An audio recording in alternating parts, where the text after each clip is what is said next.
कि गुरुदेव हमारे हृदय में भी इच्छा हो रही कि हमें ठाकुर सेवा मिले। अब दोनों बच्चे ही थे। संत भगवान ने विचार किया सेवा पद्धति में बहुत सावधानी की आवश्यकता होती है। अभी ये बच्चे हैं, कहीं सेवा अपराध न बन जाए। सेवा अपराध भी होता है। उपासना में चलने वाले उपासक को सेवा अपराध और उप सेवा अपराध 32 ये 64, इन पर सावधान रहना चाहिए। ये गलती नहीं होनी चाहिए। जैसे आप ठाकुर सेवक हैं, अपने घर में सेवा विराजमान किए हुए हैं। आप जैसे आपको ठाकुर जी के दर्शन के लिए जाना है, जहां तक ठाकुर जी के दर्शन करने के लिए जाना है, हो सके तो पादुका न पहने, नंगे पैर दर्शन करने जाए। यदि आप में ऐसी सामर्थ्य नहीं है किसी कारण से, तो सीढ़ियों में पादुका नहीं पहनना चाहिए। जहां से मंदिर की सीढ़ियां हैं, पादुका उतारकर माथा रखकर सीढ़ी में फिर चढ़ना चाहिए। खड़ाओं या पादुका पहन करके श्री विग्रह के दर्शन करने के लिए जाने में फिर अपराध लगता है। अरे अपने मालिक के दर्शन करने जा रहे हैं, स्वामी के दर्शन करने जा रहे हैं, प्रभु के दर्शन करने जा रहे हैं, तो अपनी कुटिया से और मंदिर तक नंगे पैर जाना चाहिए। ये भावना रखनी चाहिए। भरत जी जा रहे हैं प्रभु के दर्शन करने के लिए, अयोध्या से पैदल ही चले थे, तो सुकुमार चरणारविंद तो बड़े बड़े फफों के छाले पड़ गए थे। वशिष्ठ जी ने देखा, सबने मिलकर भरत जी से कहा पालकी पे बैठ जाइए। तो उन्होंने कहा हाँ, मेरे प्रभु यहां नंगे पैर चले हैं और मैं पालकी पे बैठ जाऊं? उचित तो यह है कि अपने प्रभु के दर्शन के लिए मैं जा रहा हूं, तो जहां जहां प्रभु के चरण पड़े वहां मेरा शीश पड़े, अर्थात सिर भर जाऊं। उचित असमोरा सप्ते सेवक धर्म कटोरा, यहां मैं सर के बल चल के जाऊं, पर असमर्थ हो। तो आप कह रहे हैं पैर में छाले पड़ गए, आप सवारी में बैठ जाइए, ऐसा नहीं हो सकता। तो अपने प्रभु के दर्शन करने के लिए जब जाए, तो हो सके सामर्थ्य हो तो पादुका न पहने, कोई खड़ाऊं चप्पल जूता आदि ना पहने। अगर पहने हैं तो बस सीढ़ी तक ही पहन कर जाए, ऊपर सीढ़ियों की नहीं। इतने सुकुमार मत बनो, ये आग में जलाया जाएगा शरीर, ये गाड़ दिया जाएगा शरीर, इससे ज्यादा प्यार ना करो।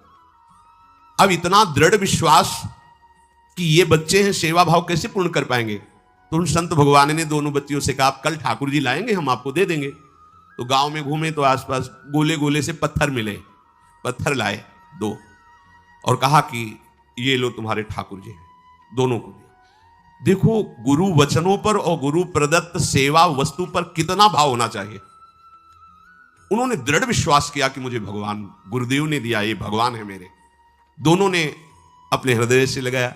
अब एक जमींदार की पुत्री थी, एक राजकुमारी, स्वर्ण के सिंहासन में, और उनका नाम रखा शिलपिल्ले ठाकुर।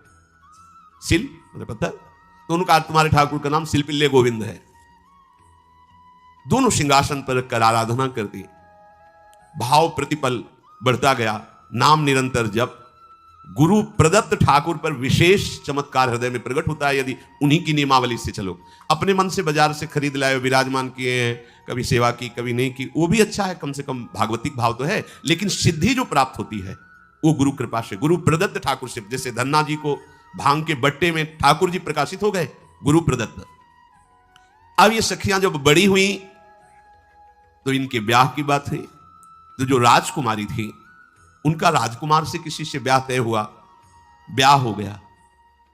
अपने माता पिता से जब विदाई ली तो अपने ठाकुर जी को जो सिंहासन में थे, सिंहासन से एक सुंदर पेटी में से और गोद में रखकर, और अंदर ही अंदर जल रही है कि प्रभु मैंने प्रीतम आपको माना है, संसार के व्यवहार में ये प्रीतम बना हुआ है, पर प्रभु हमारे प्रीतम 2 नहीं हो सकते, हमने हृदय से आपको माना। इसी विचार में वो बड़ी उदास है। पहले पालकियों में ऐसा राज सैनिक चल रहे हैं, पालकियों में वो बहू जा रही है और राजकुमार घोड़े पर। राजकुमार बार बार पालकी के समीप जाता, दर्शन करने की इच्छा होती है ना, तो उदास देखता, मन में बड़ी गिलानी हुई।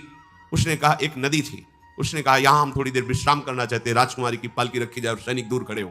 तो राजकुमार वैसे ही आज्ञा हुई। तो बात करना चाहते हैं, पर वो ना देखती है और ना बात करती है। और इतना सुंदर रूप, क्योंकि ब्रह्मचारिणी और भगवत आराधना। अब उसके हृदय में जलन हुई कि ऐसा क्या है जो हमसे बात नहीं कर रही। बस बार बार ऐसे पिटारी खोल के ऐसे ठाकुर जी को देखती।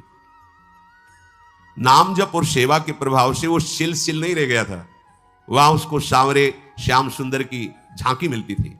जब अपने शिलपिल्ले ठाकुर जी को देखती तो ललित त्रिभंगी श्री लालजू महाराज श्याम सुंदर दिखाए, अत्यंत आसक्ति, गुरु प्रदत्त किसी भी शब्द में, किसी भी वस्तु में दिव्यता होती है, बस हमारी भावना होनी चाहिए। अरे बोले ये हम नहीं दे सकते, ये गुरु प्रदत्त है, नहीं हम प्राण दे सकते हैं, लेकिन ये नहीं। जिसका गुरु वचन पर, गुरु प्रदत्त वस्तु पर, गुरु प्रदत्त ठाकुर पर दृढ़ निष्ठा हो गई, वही सिद्ध हो जाता है।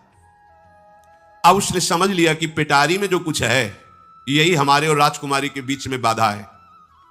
2-4 दासियों को बुलाया और कहा इनको बातों में उलझाओ, पिटारी पीछे हमें दो।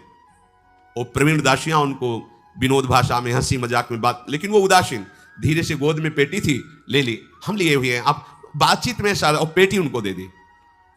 राजकुमार ने राजकुमारी से कहा यही पेटी तो हमारे आपके बीच में बात, फेंक दी नदी में। अब तो जो उसके हृदय में पीड़ा हुई, भारी व्याकुलता। अब राजकुमार सैनिकों के साथ तुरंत पालकी उठवाई, मैं ले गया, पर वो आसक्त है, इतनी सुंदर राजकुमारी,